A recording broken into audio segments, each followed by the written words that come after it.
안녕하세요, 여러분. 날씨가 조금은 풀린 것 같아요. 벌써 2월이라니. 정말 시간이 빠른 것 같아요. 조금 있으면 새싹이 돋고 예쁜 꽃이 만발하겠네요. 제 나이가 40대 중반인데, 40대에 들어서면서부터 예쁜 꽃을 보는 게 그렇게 좋더라고요. 꽃을 보면 지나치지 못하고 꼭 사진을 찍게 되네요. 겉으로 보면 꽃에 전혀 관심이 없을 것처럼 단단하게 생긴 사람이지만, 제 안에는 항상 소녀가 살고 있는 것 같습니다. 하지만 제 주변 사람들은 이런 제 모습을 보면 항상 웃어요. 차승미, 너도 늙나 보다. 웬만한 장정은 한 손으로 잡아뜨리는 차승미가 꽃? 어쭈, 누나라고 안 하냐? 무슨 누나야. 와이프한테 누가 누나라고 해. 꽃 좀 사줘? 이쁜 꽃 보면 그렇게 기분이 좋아. 그래, 말 나온 김에 당신 오랜만에 나한테 꽃다발 선물 좀 해봐. 참나. 예전에는 꽃다발 사오면 그렇게 잔소리를 했으면서. 오케이, 알았어. 지금 같이 살고 있는 남편과는 결혼하기까지 많은 우여곡절을 겪어야 했습니다. 파혼 직전까지 갔다가 모종의 사건으로 박 터지던 고부 갈등이 전화위복이 된 남편과 저의 결혼 이야기를 지금부터 여러분에게 들려드리려고 합니다. 저는 씨름 선수를 하셨던 아버지를 닮아서인지 어려서부터 힘도 세고 맷집이 좋았습니다. 운동을 따로 배우지 않았는데도 학교에서 여자애들을 괴롭히는 남자애들을 들어올려서 매치기로 내다 꽂고는 했습니다. 그런 일이 몇 번 생기다 보니 부모님은 자주 저희 학교에 와서 사과를 하셔야 했습니다. 저는 제가 잘못한 게 없는데 왜 사과를 해야 하는지 모르겠더라고요. 혼날까봐 걱정했는데 저희 아버지는 저에게는 잘했다고 칭찬을 해주셨습니다. 그렇게 못된 짓을 하는 놈은 다치지 않을 정도로 손봐주는 건 괜찮아. 잘했어, 우리 승미. 반면에 저희 어머니는 다시는 싸우지 말라고 저를 다그치셨습니다. 당신은 그게 무슨 말이야? 승미 너 그러다가 큰일 나면 어쩌려고 그래? 다시는 애를 내리꽂고 업어치고 맺히고 그런 짓 하지 마. 알겠지? 하여튼 지 아빠 딸 아니랄까봐. 아니 말 나온 김에 우리 승미 씨름 시키는 거 어때? 응? 승미 너 아빠한테 씨름 좀 배워볼래? 아버지의 말씀에 어머니가 기겁을 하셨습니다. 뭔 딸내미를 씨름을 시킨다고 그래. 애 기관지도 안 좋은데. 모래 들어가면 큰일 나 큰일. 그런 소리 하지 마. 왜? 내가 딱 보니까 우리 승민은 운동으로 가야 돼. 싹수로 파래. 아주 매치기 업어치기 잘하는 거 보면 유도할래? 그래. 유도는 모래밭에서 안 해도 되잖아. 딱이다 딱. 아버지의 적극적인 권유로 저는 초등학교 2학년 때부터 유도를 배웠습니다. 아버지의 말씀대로 저는 운동에 소질이 있었어요. 웬만한 남자들과 대련을 해도 웬만해서는 진 적이 없었습니다. 그러다 보니 당시 아버지 친구분이었던 관장님이 저에게 욕심을 내기 시작하셨습니다.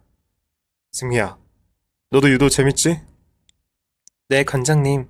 점수 날 때, 그리고 우승할 때 너무 즐거워요. 그래, 내가 봐도 그게 느껴져. 아무래도 이런 재능 썩히기 아깝다. 제대로 해서 내 제자 승미 국가대표 만든다 내가. 제가 국가대표를요? 그래, 못할 거 뭐 있냐. 해보자. 저는 올림픽을 볼 때면 나라를 대표해서 세계 여러 곳의 선수들과 겨루는 선수들이 정말 멋있다고 생각했습니다. 거기에 메달까지 따는 국가대표에 대한 동경의 마음을 가지고 있었습니다. 그런 제가 국가대표를 할 수 있다고 하니 정말 가슴이 벅차올랐습니다. 초등학생 고학년부터 저는 전국시합에 나가면 꼭 우승 아니면 준우승을 했습니다. 그렇게 유도 유망주로 중학생이 되어서는 저보다 더 뛰어난 선수들이 있다는 사실을 알고 좌절할 뻔했습니다. 만만하게 봤던 상대에게 한판 승으로 져버렸거든요. 상대 선수는 저를 보고 휘죽 웃었습니다. 그 표정이 정말 기분 나빴습니다. 시합이 끝나고 대기실로 돌아가서 그 선수가 저 들으라는 듯이 크게 혼잣말을 했습니다.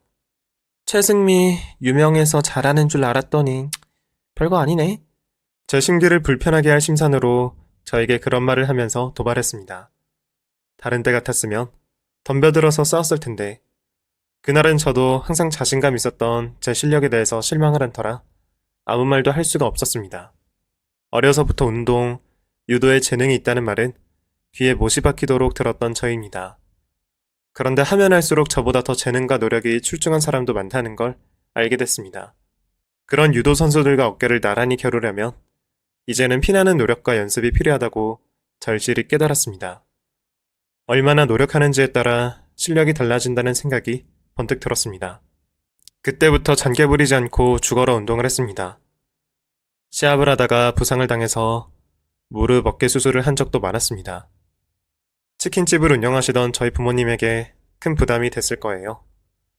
저는 반드시 국가대표가 되어서 부모님에게 받은 걸 다 돌려드리겠다고 다짐했습니다.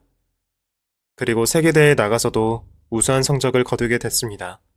그러다가 고등학교 2학년 때 처음으로 국가대표 선발전에 출전하게 됐습니다. 그리고 1차 선발전에서 저는 우승을 거뒀습니다. 그때 저희 아버지 어머니께서 기뻐하시던 모습을 잊을 수가 없습니다. 승미야, 고생했어. 잘했어. 누구 딸인지 너무 멋있다. 그래, 아빠 말 듣길 잘했지? 우리 승미 해낼 줄 알았다니까? 그런 두 분을 보면서 유도를 한 이래로 가장 행복한 날이라고 생각했습니다. 그렇게 2차 선발전에도 우수한 성적을 거두기 위해서 최선을 다해 연습에 임했습니다. 그때까지 제 앞에 그런 불행이 닥칠 줄은 상상도 못했습니다. 남들보다 조금 더 연습하기 위해서 늦은 시간까지 남아 체력 단련을 했습니다. 그리고 문제의 그날도 시간 가는 줄 모르고 늦게까지 연습을 했습니다. 그리고 시계를 봤더니 새벽 12시 반이 되었더라고요. 버스도 끊긴 시간이라 허겁지겁 제 짐을 싸서 집으로 향했습니다. 집 골목으로 들어가기 전 4차선 횡단보도를 건너다가 환한 빛을 봤는데 그 이후로는 기억이 나지 않았어요. 눈을 떠보니 저는 중환자실에 입원해 있었습니다. 말을 하려고 했는데 입이 열리지 않았습니다. 알고 보니 제 얼굴에 호흡기가 씌워져 있었습니다. 다리를 움직이는데 움직이지 않았고 어깨 통증도 어마어마했습니다. 승미야, 정신이 들어? 나 누구야? 나 알겠어? 엄마가 저를 보고 눈물을 흘리며 그렇게 말씀하셨고 저는 고개를 끄덕였습니다. 저는 별로 대수롭지 않은 사고를 당한 거라고 생각했습니다. 그러고 다시 선잠이 들었는데 꿈에서 횡단보도를 건너던 제가 어디선가 빠르게 달려온 외제차에 치여 쓰러진 모습이 보였습니다. 피를 흘리고 있는 저를 구급대원분이 옮기는 장면까지 기억이 났습니다. 눈을 번쩍 뜬 저는 그게 꿈이 아니라 저에게 실제로 일어난 사실임을 알 수 있었습니다. 상태가 조금 나아져서 호흡기를 떼자마자 제 곁에 있던 아버지에게 제가 다급하게 물었습니다. 아빠, 지금 며칠이야? 나 2차 선발대회 나가야 돼. 아직 시간 남았지? 저희 물음에 아버지는 제가 누워있던 침대 옆에서 대성통곡을 하셨습니다. 저는 의식을 잃고 2주나 쓰러져 있다가 정신을 차린 거였습니다.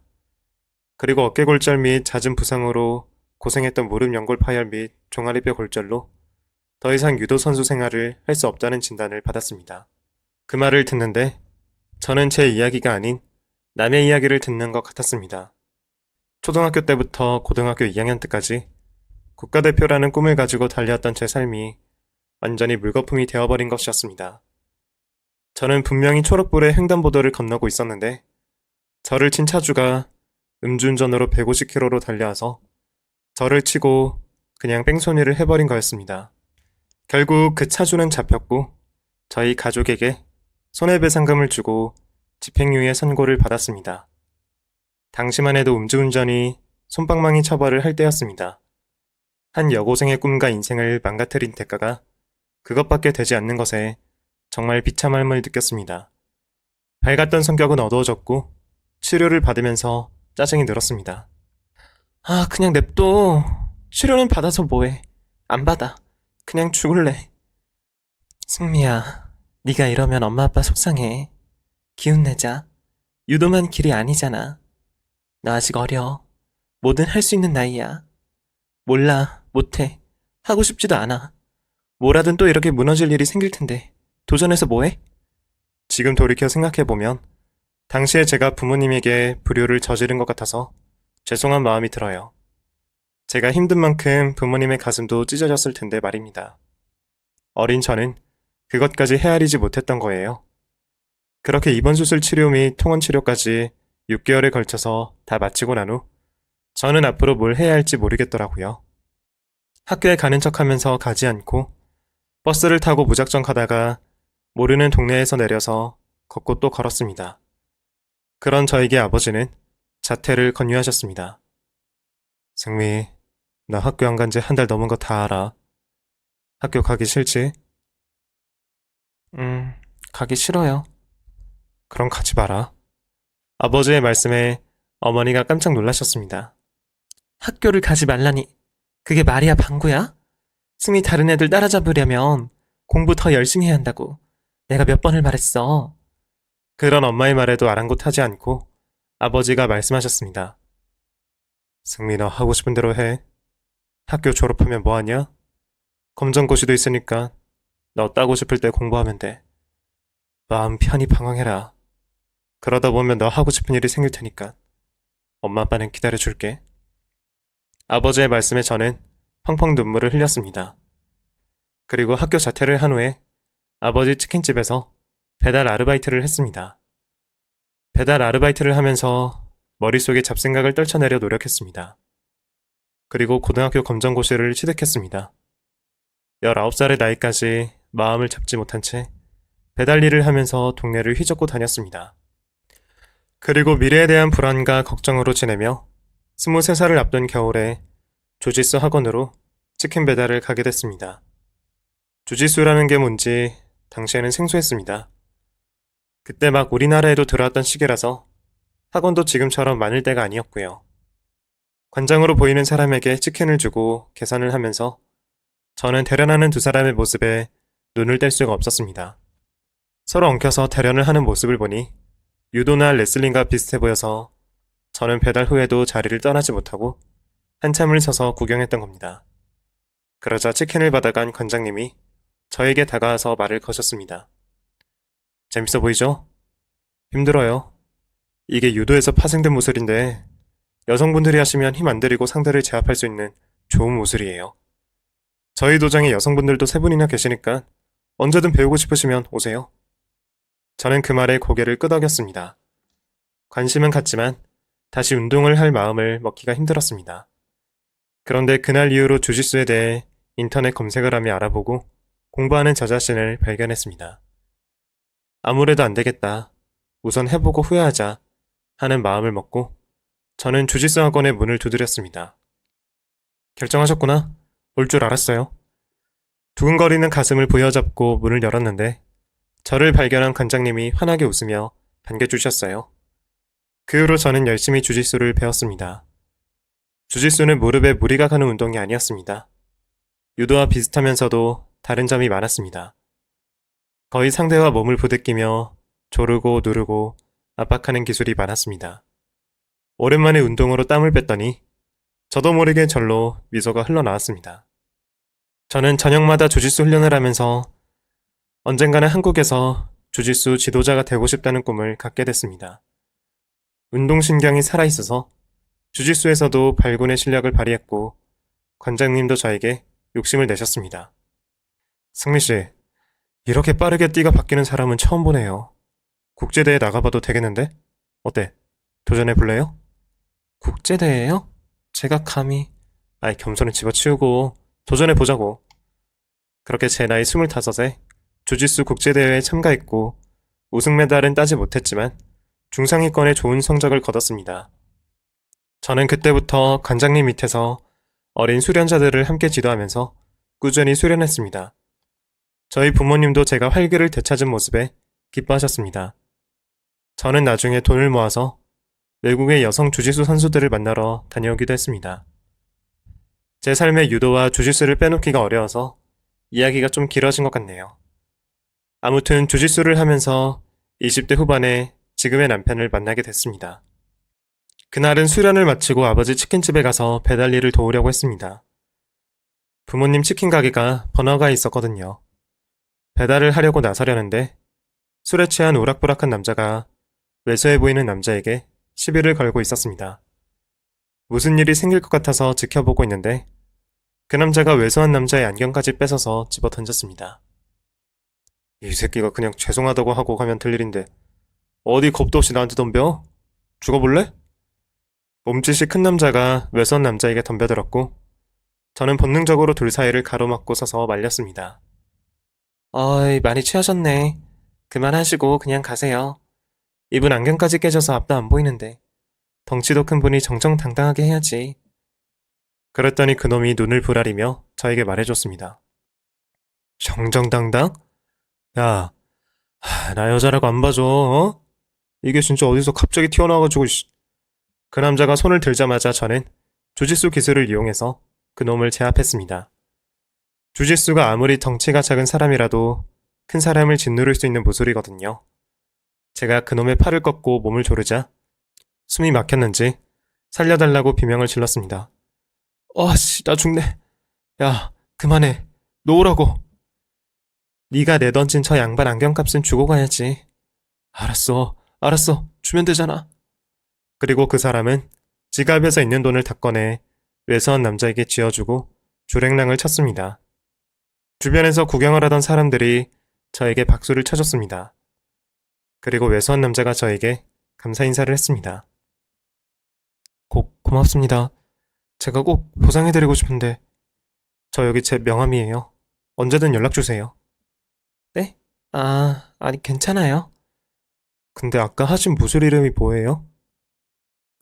주짓수예요. 관심 있으면 땡땡 주짓수에 오세요. 거기서 저 수련하고 가르치기도 하거든요. 네, 그럴게요. 그리고 저는 뒤늦게 치킨 배달을 했습니다. 배웠던 기술을 실전에서 써먹으니까 아주 통쾌하고 기분이 좋더라고요. 그날 자기 전까지 룰루랄라 신이 났습니다. 그리고 며칠 후에 저희 주짓수 학원에 정말 그 남자가 찾아왔습니다. 정말 오셨네? 네. 저도 배워보려고요. 저는 한남동에서 편집샵 운영하고 있습니다. 겉모습은 꿈일 줄 알았지 속빈 강정이라서 열심히 해볼게요. 그러시구나. 한남동이면 여기서 그렇게 멀지는 않네요. 열심히 하세요. 그 사람은 초급반이라서 저에게도 기술을 배우게 됐습니다. 키는 큰 편인데 몸이 호리호리 왜소해서 저는 살을 찌우라고 권유했습니다. 살이요? 제가 먹는 걸 별로 안 좋아해서. 그래요? 난 엄청 좋아하는데. 제가 아는 맛집 많거든요. 추천해드릴게요. 가보세요. 혼자 가기는 좀 그렇고 승미쌤이 같이 가주시면 안 될까요? 그 후로 저와 그 사람은 같이 맛집 탐방을 다니며 조금씩 서로에게 빠져들었습니다. 그리고 그 사람의 적극적인 대시를 받았습니다. 그때 저는 거절을 했습니다. 저는 누굴 만날 생각을 한 번도 안 해봐서. 게다가 윤호씨, 저보다 6살이나 어리잖아요. 윤호씨 또래 좋은 여자 만나세요. 미안해요. 그럼 제가 더 노력할게요. 거절하지만 마세요. 그 후로 정말로 저에게 잘 보이기 위해서 살도 찌우고 운동도 열심히 했습니다. 처음에는 동생으로만 느껴졌는데 점점 남자로 느껴지더라고요. 그래서 본격적으로 연애를 하게 됐습니다. 사귀기 시작하면서 서로가 비슷한 점이 많다는 것이 신기했습니다. 다른 부분에 있어서는 서로의 단점을 보완해주는 관계였습니다. 사귀면서도 좋아지는 사람이었습니다. 그 사람도 우리 둘은 찰떡궁합이라는 말을 많이 했습니다. 그리고 저와 결혼까지 생각하고 있다고 고백했습니다. 승미씨, 우리 1주년 기념일에 할 말이 있어. 뭔데? 우리 결혼하자. 기념일에 반지를 꺼내며 청혼을 하는데 저도 모르게 눈물이 쏟아졌습니다. 남자친구는 홀어머니에 자기보다 8살 어린 여동생을 두고 있다고 했습니다. 저와는 자그마치 14살 차이가 나는 거였습니다. 그럼 이제 고1인 거야? 그렇지. 많이 어리지? 나도 어려, 누나. 그러네. 제가 당황하자 남자친구가 웃으며 말했습니다. 농담이야. 25. 딱 장가가기 좋은 나이다. 31. 누나도 시집가기 좋은 나이고. 뭐야. 사귀면서는 남자친구 나이를 잊어버렸는데 막상 결혼을 하려고 하니 나이 차가 너무 나는 것 같아서 걱정이 됐습니다. 그리고 아니나 다를까 예비 시모의 반대에 부딪히게 됐습니다. 남자친구가 어머니 동생과 함께 살고 있는 한남동 고급 빌라에 인사를 드리러 갔다가 문전박대를 당했거든요. 얘기는 들었는데 난 우리 아들 댁이랑 결혼시킬 마음 티끌만도 없으니까 꿈 깨고 그냥 돌아가요. 어머님, 저랑 잠깐 이야기 좀. 더 들을 것도 없어. 우리 윤호가 지금 몇 살인데 결혼을 해. 그것도 6살 연상에 직업도 뚜렷하지 않은 노처녀 백수랑? 아이고, 징그러. 됐거든요. 언감생심 꿈도 꾸지 말고 그냥 가세요. 입장을 바꿔서 제가 남자친구 어머니라도 그런 반응을 보였을 것 같더라고요. 그래서 저는 순순히 물러났습니다. 저보다 더 속상해한 건 그 사람이었습니다. 승미 씨, 왜 화 안 내? 그런 대우를 받고서도. 난 괜찮아. 그것보다 더하면 더했지. 덜하지는 않으실 거라고 생각했어. 승미 씨, 그럼 나랑 결혼 안 할 거야? 이대로 포기할 거야? 아니, 누가 포기한대? 적어도 10번은 두드려봐야지. 나 힘낼 테니까 윤호 씨도 지치지 마. 제 말에 남자친구가 저를 끌어안고 그러겠다고 대답했습니다. 남자친구 앞에서는 센 척을 했지만 저도 내심 걱정도 많이 되고 어떻게 설득을 해야 할지 막막했습니다. 남자친구 편집샵에서 조금 떨어진 곳에 예비 시모가 운영하시던 커피숍이 있었습니다. 저는 선물을 들고 무작정 찾아갔습니다. 카페 안에는 예비 시모와 교복을 입은 예비 신우가 같이 앉아서 도란도란 이야기를 나누고 있었습니다. 남자친구 지갑에서 있던 가족 사진을 본 적이 있어서 한눈에 알아차릴 수 있었습니다. 저는 두 사람에게 다가가서 인사를 했습니다. 안녕하세요, 어머님. 저 윤호 씨 여자친구입니다. 윤호 씨 동생 윤지 씨 맞죠? 반가워요. 예비 신우는 얼떨떨한 표정을 지었고 예비 시모는 불쾌한 기색이 역력했습니다. 그리고 저를 보지도 않고 직원에게 시켜서 내쫓으려고 했습니다. 뭐해? 잡상인 들어왔잖아. 당장 내쫓아. 어머님, 저 잡상인 아니에요. 저한테 잠시 시간을 좀 주실 수 없나요? 어머님 저에 대해서 잘 모르시잖아요. 제가 그렇게 말하자 예비 시모가 버럭 소리를 질렀습니다. 끔찍해, 끔찍해. 우리 윤호 장가 가면 나랑 윤지는 어떻게 살려고 그래? 우리 둘이 무서워서 어떻게 사냐고. 딱 보니 댁은 혼자 살아도 충분할 것 같은데.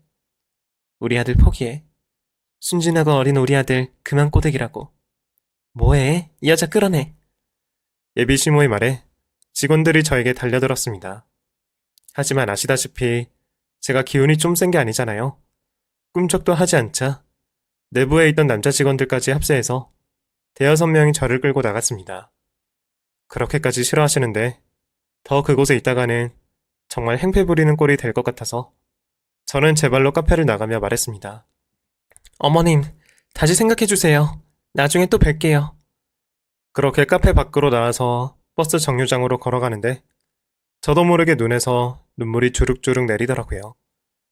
그렇게 반대를 하시는데 포기해야 하나 그런 생각이 들었습니다. 그런데 누군가 제 뒤로 허겁지겁 뛰어오는 소리가 들렸습니다. 고개를 돌려봤더니 카페에 있던 예비 신우였습니다. 언니, 어? 네. 언니 울었어요? 그게... 울지 마요. 전 언니 편이에요. 오빠가 언니에게 진짜 많이 했어요. 오빠보다 운동도 더 잘하신다면서요? 그건 그렇죠. 저희 엄마가 불안한 마음이 많아서 그래요. 저도 엄마 설득해 볼게요. 우리 엄마 말은 저렇게 해도 나쁜 사람 아니거든요. 근데 왜 불안하신 거예요? 그게 나중에 친해지면 다 말씀드릴게요. 그러니까 너무 상처받지 않으셨으면 좋겠어요. 고등학교 1학년 여자아이가 그렇게 속 깊게 이야기를 해주니 서글펐던 제 마음도 눈 녹듯이 녹아내리는 것 같았습니다. 그리고 예비 신우는 제 연락처를 물어봐서 번호를 따갔습니다. 언니, 전화번호 좀 가르쳐줘요. 제가 무슨 일 있으면 연락할게요. 네네, 드릴게요. 그리고 저한테 반말하세요. 전 괜찮아요. 그래도 신우 될지도 모르는데 그런 거 누가 신경 써요. 그냥 동생처럼 대해주세요. 그래. 아무 때나 연락해. 언니가 바로 달려갈 테니까. 진짜죠? 아싸. 해맑은 예비 신우의 모습에 저도 모르게 웃음이 나왔습니다. 예비 시모에게 결혼 승낙을 얻는 게 힘든 싸움이 될 거라고 생각했는데 예상치 못한 든든한 지원군이 생긴 것 같았습니다.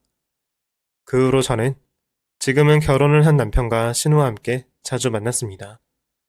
신우가 즉석 떡볶이를 좋아해서 자주 같이 먹으러 가고 영화도 보고 대화도 많이 나눴습니다. 어쩌다 보니 저를 반대하던 시어머니 모르게 셋이 자주 만나고 남편과의 사이도 점점 더 돈독해졌습니다. 그렇게 2달 정도가 흐른 후에 두 사람이 저에게 해줄 말이 있다고 했습니다. 왜 이렇게 진지하게 그래? 할 말이 뭔데? 제 물음에 신우가 쭈뼛거리다가 말했습니다. 언니, 오빠랑 나랑 닮은 것 같아요? 글쎄, 우리 윤지가 훨씬 예쁘게 생기긴 했지. 아니, 농담하지 말고요. 저랑 오빠랑 둘이 다니면 사람들은 남매인 거 잘 모르더라고요. 그거야 나이 차이가 많이 나니까. 제가 아무렇지 않게 그렇게 대답하자 진지한 표정이 된 두 사람이 말했습니다. 사실 오빠랑 저 아빠가 달라요. 저는 그 말을 듣고도 이해가 가지 않아서 어리둥절해 있었습니다. 그러자 남편이 부연 설명을 했습니다. 내 친아버지는 망난이었거든. 요약을 하자면 남편의 친아버지는 남편이 어릴 때 급성 뇌출혈로 사망하셨다고 했습니다. 시어머니와 돌아가신 시어머니는 같이 사업을 하셨고 남편 아버지가 돌아가신 후에도 시어머니께서 열심히 운영해서 많은 부를 소유할 수 있게 됐다고 했습니다. 그렇게 살다가 엄마가 한 남자의 아이를 임신하셨어. 그게 저예요. 신우가 그렇게 말했습니다. 들어보니 예정이 없던 아이를 임신했고 그 바람에 신우의 아빠와 재혼을 했다고 하더라고요. 그런데 재혼한 남편, 신우의 친아빠가 완전 쓰레기였던 모양입니다. 사업을 한다며 시어머니에게 필요할 때마다 돈을 요구했고 거액의 돈을 줘도 매번 부도를 하거나 실패를 했다고 하더라고요. 나중에 알고 보니 사업을 하는 신용만 하고 해외에 나가서 불법 카지노 도박이나 거액의 내기 골프를 했던 거였습니다.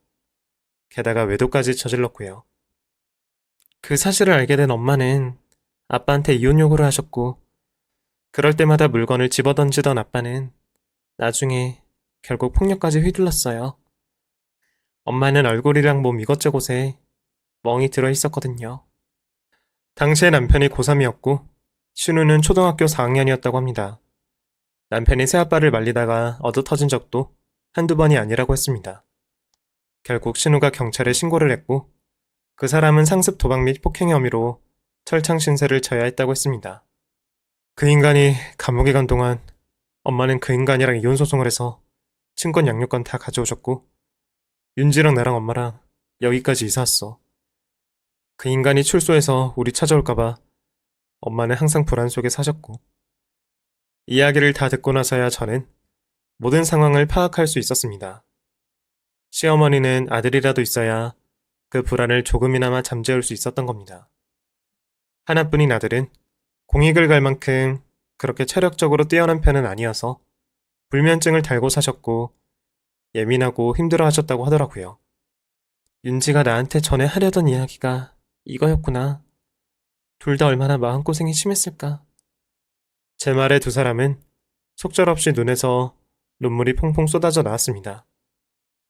그런 두 사람을 저는 위로해줬습니다. 이제 걱정 마. 내가 누구야? 나 무술 연마한 사람이야. 어머님한테도 내가 듬직한 모습 보여드려야겠다. 제 말에 남편이 머리를 긁적이며 그건 내가 장모님 장인어른한테 보여드려야 할 모습 아니야? 하고 말했습니다. 그 말에 신우이도 웃음이 터져서 웃었습니다. 우리 엄마 아빠는 그런 사이 바라지도 않아. 내가 세상 듬직한데 사이까지 뭐하러? 당신은 성실하고 믿음직스러운 사람이니까 괜찮아. 한때는 심호의 거센 반대에 남편과 결혼을 포기하려고 한 적도 있지만 저는 두 사람의 이야기를 들은 후에 오히려 더 용기가 생겼습니다. 시어머니 마음의 문이 열릴 때까지 두드려 보겠다고 작정했습니다. 저는 두 사람에게 시어머니의 취향과 좋아하는 것들에 대해서 알아냈습니다. 시어머니께서 망원동에 있는 떡가게에 꿀떡을 좋아하신다는 정보를 입수하고 저는 꿀떡과 시어머니가 좋아하시는 프리지아 꽃다발을 샀습니다. 그리고 시어머니가 카페 퇴근하시는 시간에 맞춰서 시어머니 댁 집 앞 공원에서 기다리고 있었습니다. 그런데 공원에 웬 시커먼 아저씨가 뻑뻑 담배를 피우며 시어머니 댁을 지그시 쳐다보고 있는 게 신경이 쓰였습니다. 아저씨, 저 집에 아는 사람 살아요?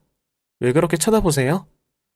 제가 그렇게 묻자 저를 노려보더니 아무 말 없이 사라졌습니다.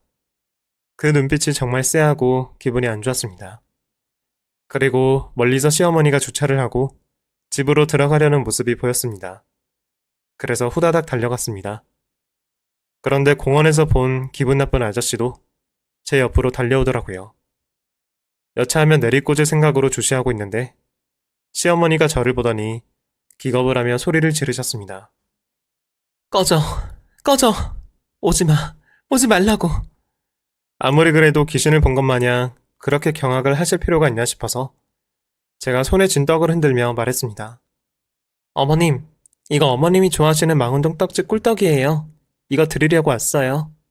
제가 그렇게 말하자 제 옆에서 같이 뛰던 수상한 사람이 그냥 쌩 지나쳐 버렸습니다. 그러고 나서 시어머니는 바닥에 주저앉아 온몸을 부들부들 떨고 이상한 말을 했습니다. 내가 잘못 본 걸 거야? 아니야, 아닐 거야. 어머니 왜 그러세요? 저 아저씨 저거 아까부터 수상했는데 아는 사람이세요?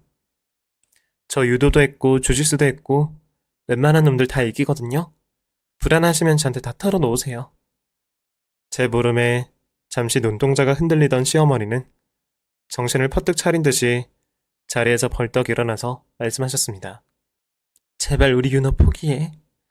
사온 떡은 성의를 봐서 내가 가져갈게. 다시는 우리 집 찾아오지 마. 시어머니는 그렇게 말하고 쌩하니 현관문을 닫고 들어가 버렸습니다. 또다시 문전박대를 당해서 허망하긴 했지만 그래도 준비해간 떡을 가지고 가신 것만으로 룰루랄라 떠나갈 듯이 기분이 좋았습니다. 그래, 이렇게 점점 얼굴 보여드리고 익숙해지시면 나중에는 허락하실 거야. 기죽지 말자, 최승미. 저는 그렇게 스스로에게 기합을 넣었습니다. 저는 주짓수를 열심히 해서 최상급의 검은 띠 아래 갈색띠를 받게 되었습니다. 당시에는 저와 대련을 할 만한 여자 선수가 없었기 때문에 저는 국제대회를 나갈까 고민하고 있었습니다.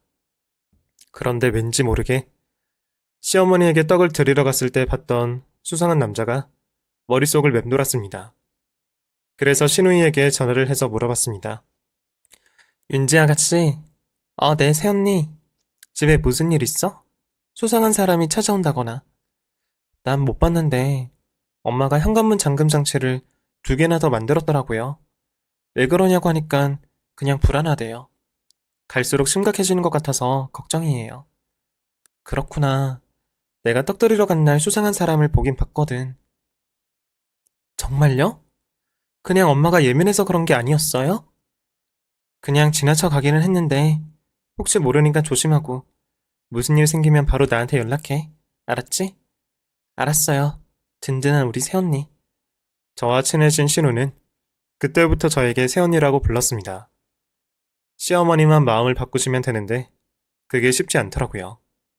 그래도 저는 참을성 있게 기다렸습니다. 전에 드린 떡을 좋아하시는 것 같아서 또 구입 후에 신우에게 물어서 안 시모의 전화번호로 메시지를 보냈습니다. 어머님, 꿀떡 사다가 집 앞 우편함에 넣어뒀어요. 식기 전에 꼭 드세요. 다음에는 어머니랑 같이 꿀떡 먹으면서 이야기 나눴으면 좋겠어요. 언제든 기다리고 있겠습니다.